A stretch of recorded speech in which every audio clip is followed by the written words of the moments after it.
दिल्ली समेत ओडिशार 50 रु ऊर्ध्व प्रकाशन संस्था सह 140 स्टल को नहीं आसंता डिसेम्बर 25 रु जनवरी 4 तारिख 11 दिन धरी पुरी सरधा बाली रे चलिबो श्रीक्षेत्र पुस्तक मेला। राज्य सरकार को ओडिया भाषा साहित्य और संस्कृति विभाग, जिला प्रशासन और श्रीक्षेत्र पुस्तक मेला कमिटीर मिलित सहयोग होउथबा एही बही मेलारे गवेषणा क्षेत्र में उल्लेखनीय अवदान पाई गवेषक प्यारी मोहन पट्टनायक, साहित्य पाई सत्यनारायण मिश्र और सुचिता मिश्र, प्रकाशन पाई सरला बुक्स डिस्ट्रीब्यूटर को पुस्तक मेला सम्मान प्रदान कराजिबो बोली घोषणा कराଯାଇथबा बेले साहित्य संस्कृति और गवेषणा क्षेत्र में गुणात्मक अवदान पाई अध्यापक विश्व रंजन को राज्यस्तरीय सम्मान प्रदान घोषणा होईछि।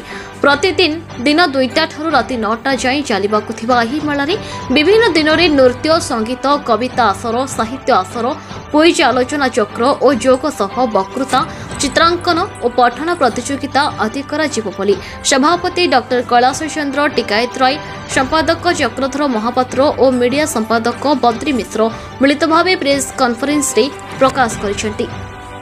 चलित वर्ष एही पुस्तक मेलारे लक्षाधिक पाठक और पुस्तक प्रेमी जोग देवार संभावना थिबा बेले मेलार उद्घाटन दिवस रे जिलापाल समर्थ वर्मा, श्रीमंदिर मुख्य प्रशासक रंजन कुमार दास, भाषा साहित्य और संस्कृति विभाग स्वतंत्र शासन सचिव मधुसूदन दास और पुरीर अतिरिक्त जिलापाल प्रदीप कुमार साहू जोगदेवे बोली कहुଯାଇଛି। आजिर एही प्रेस मीट रे उपदेष्टा सुरेंद्र कुमार मिश्र, कार्यकारी सभापति अनामचंद्र साहू, संगठन संपादक प्रसन्न कुमार मिश्र, श्रीकांत महंती, वीरेन्द्र महंती, विपिन बिहारी दलाई, श्याम प्रकाश सेनापति, सुकांत पंडा, स्वाधीन कुमार पंडा और भवानी बलियार सिंह समेत जिला सूचना और लोकसंपर्क विभाग और संस्कृति विभाग अधिकारी उपस्थित थे। पुरी जिलार विभिन्न विद्यालय, महाविद्यालय और विश्वविद्यालय छात्र छात्री, शिक्षाविद, अधिवक्ता, साहित्यिक, पाठक संगठन, युव और नारी गोष्ठी समेत शिशु किशोर माने बहुल संख्यार एथिरे जोग देबाकू संपादक चक्रधर महापात्र निवेदन रखिछन्ति।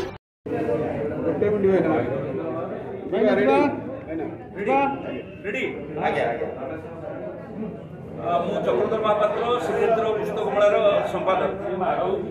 अष्टविंशतम श्रीक्षेत्र पुस्तक मेला आगामी डिसेम्बर 25 तारिख जनवरी 2024 पर्यंत श्रीक्षेत्र सरधा बाली अनुष्ठित हम 11 दिन व्यापी पुस्तक मेला हम।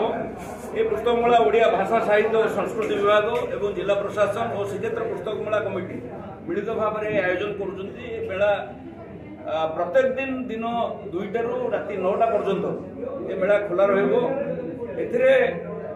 प्राय 140 रु अधिक स्टल जोग दौरान जो 130 स्टल पाखापाखि पुस्तक स्टल अच्छी और 50 रु 60 प्रकाशनी संस्था आम सहित जोग दौरान। या उद्घाटन करेंगे आमर टेम्पुल जी चीफ अच्छा रंजन कुमार दास उद्घाटन करेंगे और आम सहित जिलापाल से उपस्थित रे।